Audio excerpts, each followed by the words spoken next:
The car stopped at the edge of the snow-covered forest.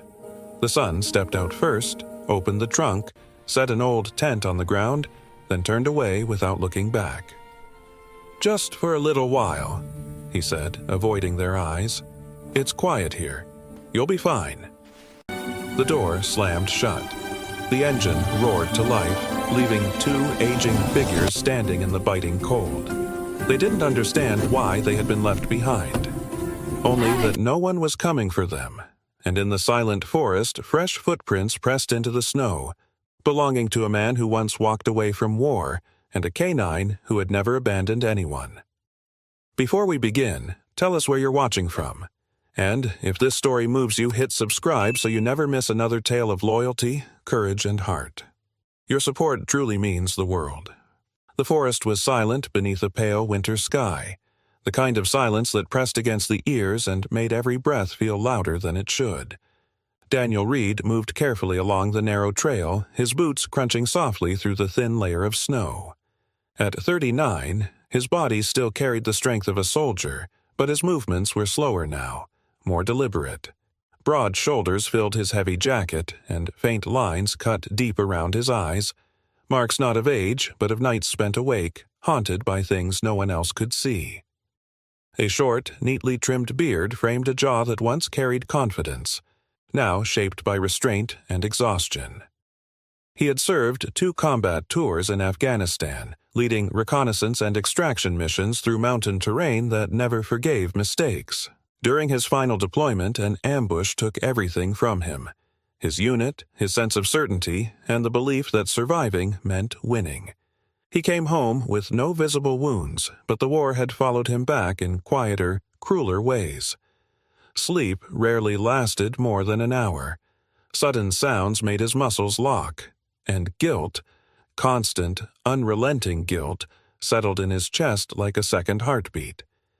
That was why he lived here now, near the National Forest, working part-time with a local ranger unit. The woods didn't judge. They didn't ask questions. They simply existed. Beside him walked Rex. The German shepherd was 7 years old, his black and tan coat dusted with frost. A faint scar traced one ear, and his movements were slower than they used to be, but his eyes were sharp, watchful, loyal, intelligent. Rex had served beside Daniel in combat, trained to detect danger before it arrived. He, too, carried the memory of explosions, of chaos, of loss. Since the ambush, he had become unusually sensitive to distress, especially human fear. That afternoon, as the pale light began to fade, Rex suddenly stopped. His body tensed. A low growl rolled from his chest. Daniel followed the direction of his gaze and heard it, a faint sound carried by the wind. Not the creak of branches or the cry of an animal.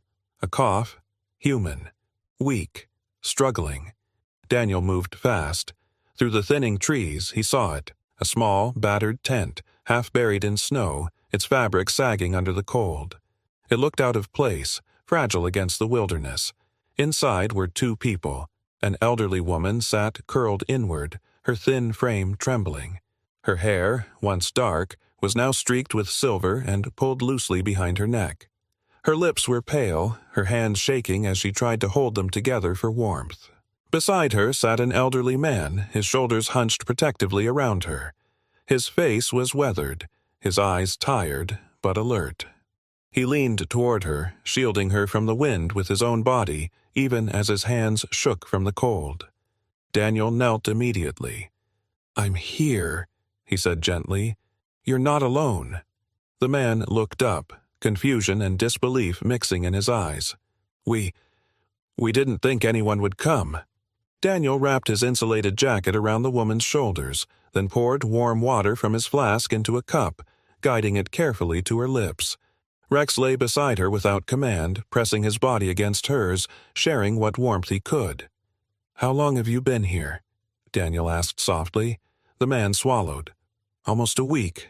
Maybe more." Daniel's jaw tightened. A week out here would have killed most people. The woman whispered, her voice barely sound. "Our son. He said it was just for a little while." Daniel felt something inside him crack. He had heard many stories in his life, stories of war, of loss, of violence, but this one landed differently. This wasn't chaos. This was choice. As he scanned the area, he saw the truth written clearly. The careful placement of the tent, the lack of tracks leaving the area, the absence of any supplies beyond what desperation could carry. This wasn't an accident. They had been left here. Daniel exhaled slowly, steadying himself. He wrapped the woman's hands in a thermal wrap and checked her pulse. Weak, but there. "You're safe now," he said, though part of him wasn't sure it was true yet. Behind them, snow began to fall again, light and silent. And just beyond the tree line, unseen by the world, a line had been crossed, not by the cold, but by human cruelty. Daniel Reed rose slowly, resolve hardening in his chest. This was no accident. This was abandonment, and he would not walk away. The temperature dropped faster than Daniel expected. By the time the light fully faded, the cold had sharpened into something that bit through fabric and bone alike. The forest no longer felt still. It pressed in from every direction, quiet but heavy, as if watching. Daniel tried his radio again. Static. Nothing else. The road would remain closed through the night. He knew that much. The storm had iced over the higher elevations, and no rescue team would make it through until morning, if the weather allowed it at all. So he stayed. Not as a hero, not as a savior, just a man who refused to walk away. He crouched beside the tent and studied it carefully. The fabric was thin, stretched brittle by age. The stakes barely held. Snow had already begun collecting along the edges, seeping inside with quiet persistence. "We'll reinforce this," Daniel said, not as reassurance, but as fact. He used spare cord from his pack to secure the corners, pressing frozen soil down with his boots. He shifted fallen branches against the windward side to break the gusts. Every movement was slow, deliberate, measured by years of experience and an understanding that panic wasted energy. Inside, the elderly woman shivered violently. Her name, she told him, was Evelyn. She was small, barely over 5 feet, her once dark hair now silver and uneven where she'd cut it herself. Her skin was thin and pale, stretched tight across fragile bones. Yet her eyes remained clear, watchful, intelligent, painfully aware of everything happening around her. Her husband, Harold, sat close beside her. He was taller, though age had bent his posture forward. His hands trembled constantly, whether from cold or something deeper Daniel couldn't yet tell. His beard was gray and uneven, and his eyes, sharp despite exhaustion, never stopped tracking Evelyn's breathing. Daniel handed them both thermal blankets.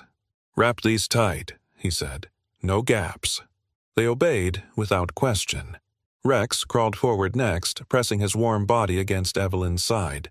She flinched at first, then slowly relaxed as the dog's heat soaked through her layers. "Good boy," she whispered. Rex didn't move. Daniel noticed small details then, things most people would miss. A plastic bottle tucked inside Harold's coat, still faintly warm. A grocery bag wrapped around Evelyn's ankles beneath her socks. A second shirt worn backward beneath her coat for insulation. These weren't accidents. These were strategies. "You've done this before," Daniel said quietly. Harold met his eyes, hesitated, then nodded. "You learn fast when you don't have a choice." The wind picked up again, howling through the trees. Snow hissed against the tent walls like sand. Daniel divided what little food he had, 2 energy bars and a packet of dried fruit, into careful portions. He handed the larger share to Evelyn without comment. She tried to refuse. He met her gaze calmly. "You need it more." She didn't argue again. Time moved strangely after that. Minutes stretched. The forest creaked. Somewhere far away, something howled. Not close enough to threaten, but close enough to remind them how small they were. Daniel stayed alert, shifting his weight to keep circulation moving. His knee throbbed from an old injury, a souvenir from a rooftop extraction gone wrong years ago.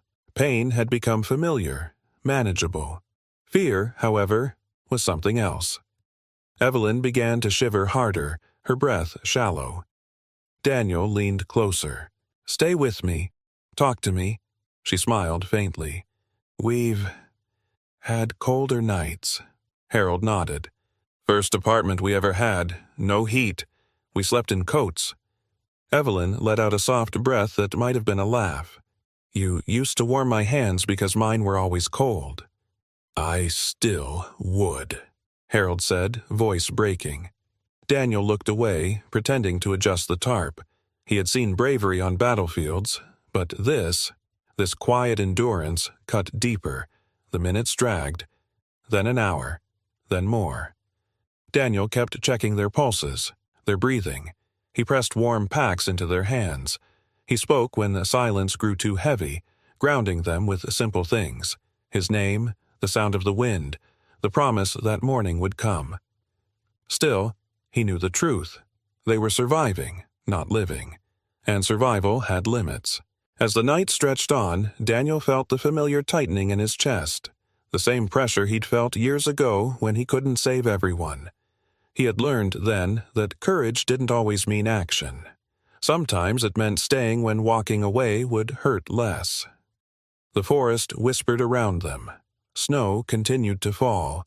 And somewhere beneath the cold, beneath the exhaustion, beneath the quiet suffering of two people who had been left behind, something else stirred. Resolve.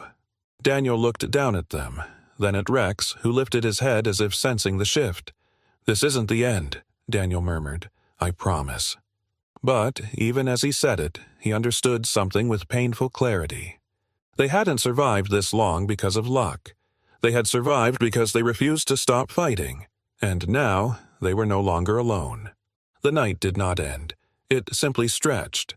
Thin, aching, endless, like breath held too long in the cold. Daniel stayed close but silent, sitting just outside the tent while the forest breathed around them.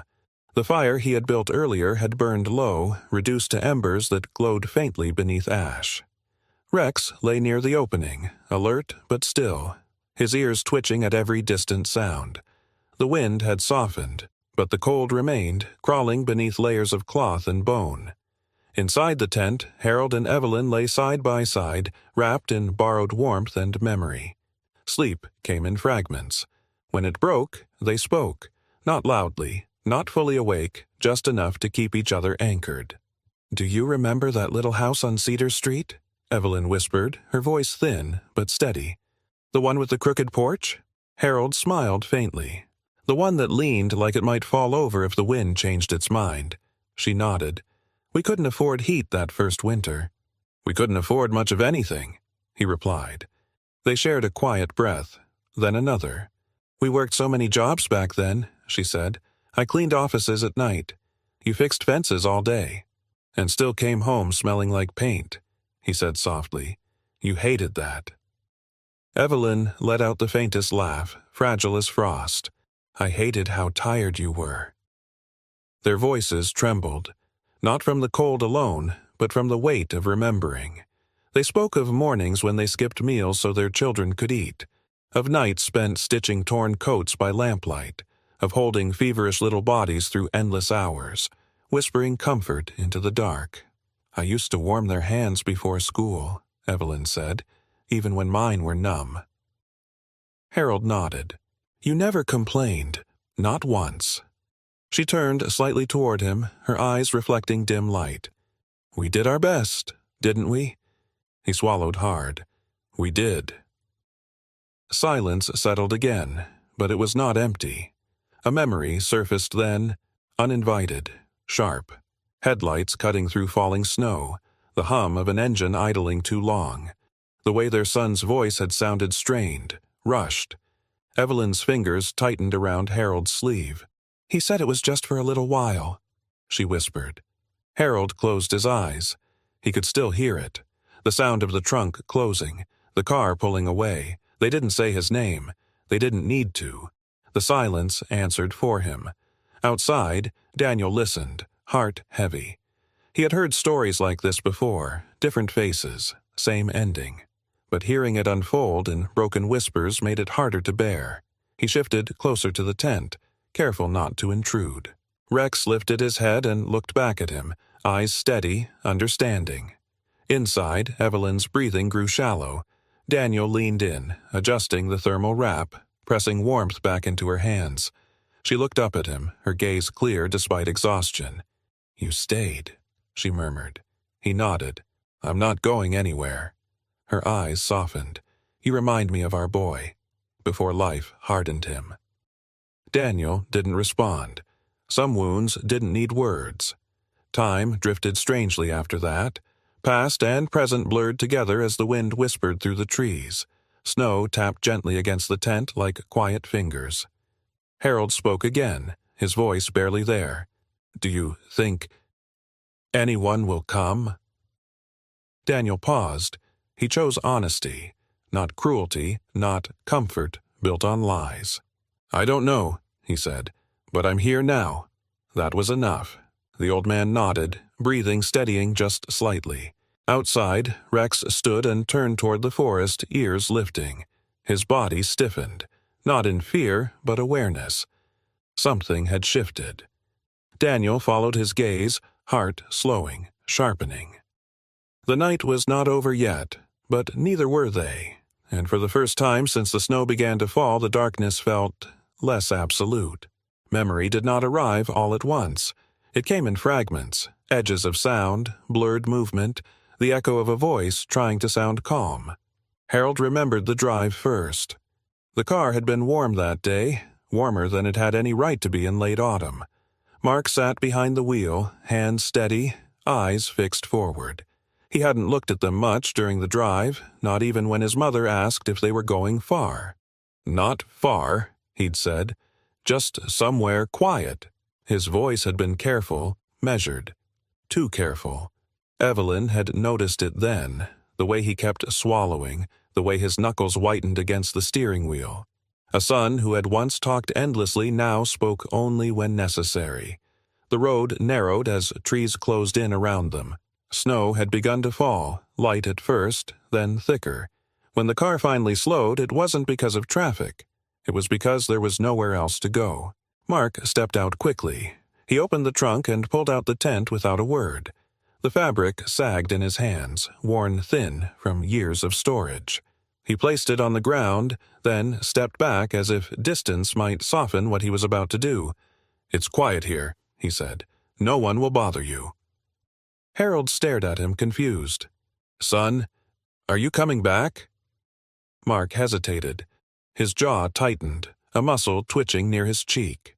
He looked anywhere but at them. "I'll call," he said. "I just need some time." The words sounded practiced, rehearsed. Then he closed the trunk. The engine started. Gravel crunched beneath the tires, and without another word he drove away. He never looked back. Evelyn remembered reaching for his sleeve and grasping only cold air. "So it's just us," she whispered. Harold hadn't answered. He couldn't. The memory dissolved, leaving only the ache it always did. In the present, the forest seemed to hold its breath as the past settled between them. Evelyn's eyes glistened, though no tears fell. She had cried enough in earlier years. This hurt was quieter, deeper. "They didn't mean to," she said softly, as if still protecting her children. "Life just got heavy." Harold didn't respond. He stared at the tent wall, jaw clenched. There was another child, too, a daughter. Her name was Anna. She had once been bright and stubborn, with chestnut hair that never stayed tied back and hands that trembled when she tried to hide her fear. She'd married young, too young, and into a life that closed in on her slowly. A husband who spoke softly in public and harshly in private. Bills that stacked higher than hope. Nights where she stared at her phone, wanting to call her parents, but afraid of what she might unleash if she did. She hadn't meant to abandon them. But fear can paralyze as deeply as cruelty. So she stayed silent, and silence did the rest. Back in the present, Daniel listened from just outside the tent, every word landing heavier than the snow above them. He'd heard stories like this before, but knowing didn't dull the weight of it. He had seen what fear did to people. He had lived it. Years ago, in a village halfway across the world, he'd frozen for half a second too long, just enough time for a friend not to make it back. That moment had never left him. It shaped how he moved, how he guarded himself, how he never turned his back on those who depended on him. Rex shifted beside him, sensing the shift in his breathing. "You hear that, too?" Daniel murmured. The dog's ears flicked, but he stayed calm. Inside the tent, Harold spoke again, voice low. "We didn't raise them wrong." Evelyn reached for his hand. "No," she said softly. "We just raised them to survive, and forgot to teach them how to stay." Silence followed, heavy but not empty. Outside, the wind eased. Snow fell slower. Daniel looked toward the dark path leading back to the road, the one the car had taken. It felt impossibly far now. He didn't know what tomorrow would bring. He only knew one thing with certainty. They had been left behind, but they were not forgotten, not anymore. Morning arrived quietly, as if unsure whether it was welcome. The storm had loosened its grip overnight, leaving the forest hushed beneath a pale sky. The road, once sealed by ice and fallen branches, had begun to open. Daniel noticed it first when the silence changed. Less pressure in the air, less resistance in his breath. He didn't waste time. With careful movements, he helped Harold to his feet, steadying him as weight shifted onto stiff legs. Evelyn followed slowly, leaning on Daniel's arm, her steps light but uncertain. Rex walked close beside her, his shoulder brushing her knee as if reminding her she wasn't alone. They moved carefully toward the old ranger shed near the trailhead. It wasn't much, just a converted storage building with patched walls and a roof that groaned in the wind, but it stood firm. It was shelter. Inside, warmth lingered faintly. Not heat, exactly, but the memory of it. The door creaked open, and with it came the first human voice they'd heard in days. "Oh, thank God." A woman stepped forward, wiping her hands on a faded apron. Her name was Martha, a woman in her late 50s, broad-shouldered and sturdy, with warm brown skin weathered by years of early mornings and long hours. Her silver-streaked hair was pulled into a loose bun, and her eyes carried the kind of kindness that had learned its limits without losing its heart. She ran a small, roadside diner a few miles down the mountain. Everyone knew her. Everyone trusted her. "Sit, all of you," she said gently. "Soup's still warm." The smell alone made Evelyn's knees tremble. Not long after, another figure entered, a tall man with careful movements and calm eyes. Evan, early 40s, once an emergency medical technician, now living quietly after burnout carved lines into his face. His beard was trimmed short, his voice soft but assured. He didn't ask many questions. He checked pulses, listened to breathing, wrapped blankets with practiced hands. "They're cold and exhausted," he said simply, "but they're fighters." Later came Lucas, a young park ranger with a lean frame and restless energy. His jacket still carried traces of pine and engine oil. He climbed onto a ladder without a word and began reinforcing the roof, sealing drafts, repairing what weather had nearly claimed. No one called it charity. No one made speeches. They moved as people do when they recognize something familiar in suffering. Night returned gently this time. Inside the shed, a small heater hummed. Bowls of soup steamed on a makeshift table. Evelyn ate slowly, carefully, as if afraid the moment might vanish. Harold sat straighter than he had in days, color returning faintly to his cheeks. Rex curled beside Evelyn's chair, head resting against her calf. She stroked his fur with trembling fingers. "You're warm," she whispered. He thumped his tail once. Daniel sat across from them, exhaustion pressing into his bones. He watched them eat, watched their breathing steady, and felt something inside him loosen. A knot he hadn't known was still tied. He had spent years believing survival meant isolation. That strength came from standing alone. Tonight proved otherwise. Later, as the others stepped out, Daniel helped Harold stand and walk a few careful steps.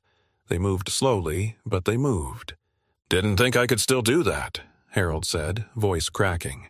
"You're doing it," Daniel replied. "That's what matters." Evelyn lay down soon after. For the first time in days, her body softened into rest without fear tightening her chest. Her breathing evened out. Her hands relaxed. She slept. Truly slept. Outside, the wind whispered through the trees, no longer threatening, just present. Daniel sat beside the door with Rex at his feet, watching the night deepen. For the first time in a long while, the forest did not feel empty. It felt held. And though none of them spoke it aloud, they all understood something had shifted. This wasn't rescue, it was the beginning of belonging. Morning light crept gently through the narrow windows of the old shed, pale and uncertain, like it wasn't sure it belonged there. Outside, the forest had softened. Snow still clung to the branches, but the air no longer bit. It only watched. Daniel stood near the door, arms folded, listening to the slow rhythm of breathing behind him. Evelyn slept deeper now, her chest rising evenly for the first time in days. Harold sat nearby, awake but calm, his hands resting on his knees as if afraid to disturb the peace. The stillness broke when footsteps approached. A young woman stood just beyond the doorway, holding a small camera in trembling hands. Her name was Emily Carter. She was in her mid-20s, slight in build, with soft brown hair pulled into a loose braid that slipped over one shoulder. Her skin carried the faint redness of someone who spent too much time outdoors, and her eyes, wide, observant, held a mixture of curiosity and hesitation. She wasn't a reporter. She didn't speak with urgency or polish. She was a local vlogger. Emily documented small-town life, closed shops reopening, forgotten people with forgotten stories. She'd been filming near the ranger station when she heard about the elderly couple pulled from the woods. Curiosity had led her here. Something deeper kept her from leaving. "I'm sorry," she said softly. "I didn't want to intrude. People should know." Daniel studied her for a moment. He had learned to read intention quickly. Hers was honest, nervous, but kind. "You can stay," he said. "Just don't turn them into a story." She nodded. "I won't." Her camera captured fragments, not faces up close, not tears, but moments. The old tent folded beside the door, Rex lying protectively at Evelyn's feet, Martha setting down a bowl of soup with careful hands. Emily posted the video later that afternoon. She didn't expect what came next. Within hours, it spread. Thousands of views, then tens of thousands. People watched in silence. Then they spoke. Comments filled the screen. Grief, anger, disbelief. How could anyone do this? They deserved better. This could have been my parents. Hashtags followed like echoes. Left in the cold, they survived not alone. By evening, messages poured in offering blankets, food, shelter. Some asked where to help. Others simply said, "We see you." The world had noticed. And with attention came consequences. Mark arrived just before sunset. He stood near the edge of the clearing, holding an envelope in both hands. His hair was unkempt, his coat wrinkled. He looked smaller somehow, like the weight of what he'd done had finally found him. "I brought money," he said, voice thin. For everything." Harold looked at the envelope, then at his son. "No," he said quietly. Mark swallowed.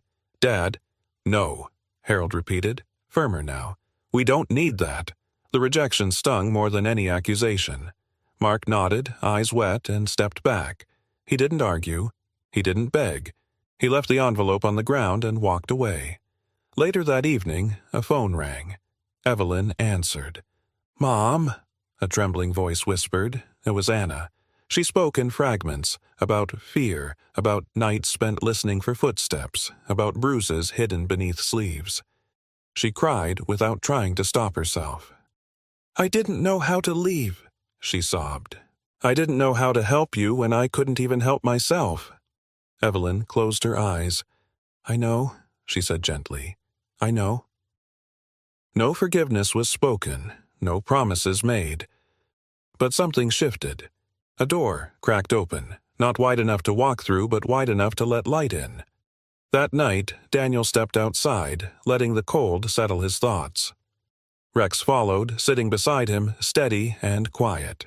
"You did good," Daniel murmured. The dog's tail tapped once against the ground. Inside, the world felt different. Not healed, not fixed, but awake. For the first time, the truth had been seen, and once seen, it could not be undone. Spring arrived without ceremony. Snow receded slowly, revealing patches of earth that had waited patiently beneath the cold. The forest no longer felt like a place of survival, but one of quiet renewal. Birds returned in cautious numbers. Light lingered longer in the evenings. So did people. What began as a few neighbors stopping by with blankets and warm meals became something steadier, almost intentional. The old ranger building, once forgotten, slowly transformed. Someone repaired the windows. Someone else painted the walls a soft, welcoming color. A donated heater hummed gently in the corner, no longer struggling to hold back the cold. Daniel watched it happen without ever claiming credit. He had never intended to build anything permanent. At first, he had only stayed because leaving felt wrong. But the more people came, the more he realized something rare was taking shape. Not rescue, not charity, but belonging. Rex adapted quickly. The 7-year-old German shepherd moved with a quiet dignity, his black and tan coat catching sunlight as he padded from room to room. Children gravitated toward him instinctively, and he responded with gentle patience, resting his head against trembling knees or curling beside anyone who sat too long in silence. The weight of his presence calmed storms no words could reach. Evelyn noticed first. She had grown stronger in the weeks since the forest, her steps steadier, her breath deeper. Her silver hair was now neatly brushed each morning, her eyes brighter, clearer. She began helping in the small kitchen, chopping vegetables, stirring soup with the same careful rhythm she once used when cooking for her children decades ago. Harold followed soon after. His hands still shook at times, but his back straightened with purpose. He repaired chairs, sanded old tables, and spoke with quiet humor to anyone who would listen. His laughter returned slowly, like a memory rediscovered. They had become something unexpected, anchors. People came not for shelter alone, but for the calm that seemed to live in the space around them. One afternoon, a woman arrived with her young daughter. Her name was Sarah. She was in her early 30s, tall and slender, with tired blue eyes and hair the color of wheat tied loosely at her neck. Her skin bore the faint bruises of exhaustion rather than violence, long nights, too many worries carried alone. She spoke carefully, choosing each word as if afraid to disturb the peace. Her daughter clung to her leg, small fingers tight in fabric. Sarah didn't explain much. She didn't need to. Evelyn knelt slowly and smiled at the child. "You're safe here," she said simply. The girl relaxed almost at once. More people followed. Not crowds, just those who had nowhere else to land. Daniel watched it all quietly. He repaired shelves, hauled supplies, listened more than he spoke. Some nights he sat outside with Rex, staring at the stars, feeling something unfamiliar settle into his chest. Peace, perhaps, or purpose. One afternoon, a familiar figure appeared at the edge of the clearing. Mark. He looked thinner, his face drawn, his posture hesitant. He didn't approach at first. He simply stood there, hands in his pockets, watching the life unfolding before him. Evelyn saw him first. She didn't rush, she didn't retreat. She simply waited. When Mark finally stepped forward, his voice trembled. "I don't know how to fix what I did." Evelyn studied him for a long moment. "You don't fix it," she said softly. "You show up." He nodded, tears streaking his face. Later that evening, Anna arrived as well. She looked different, tired, but standing taller. There were marks of a hard past in her posture, but also resolve. She helped serve food, spoke gently with others, and stayed. No apologies were demanded, no forgiveness rushed. Healing, it seemed, worked on its own time. As the sun set, Daniel watched the light stretch across the clearing. Voices mingled softly. Laughter rose, then settled. Rex lay at his feet, content. For the first time in years, Daniel felt something loosen inside him. Not relief, not closure, belonging. He finally understood what this place had become, not a shelter, not a refuge, but a beginning. And in the quiet that followed, one truth stood clear. Family is not defined by blood, but by those who refuse to leave when the world grows cold. Not every miracle arrives with thunder or light from the sky. Some arrive softly, through a stranger who stops, through hands that choose to help, through hearts that refuse to turn away. Perhaps this is how God works most often, not through grand signs, but through ordinary people who choose compassion when it would be easier to walk past suffering. This story is not only about survival, it is about love that endures when everything else is taken away, about faith that survives betrayal, about broken people becoming answers to one another's prayers. If this story touched your heart, it may be because someone, somewhere, is waiting for the same kindness you once needed, or still do. Maybe you are meant to be that light for someone walking through the cold. If this story moved you, please share it with someone who may need hope today. Leave a comment. Your words might reach a heart that feels unseen. And if you believe in compassion, second chances, and quiet miracles, consider subscribing so we can continue these stories together.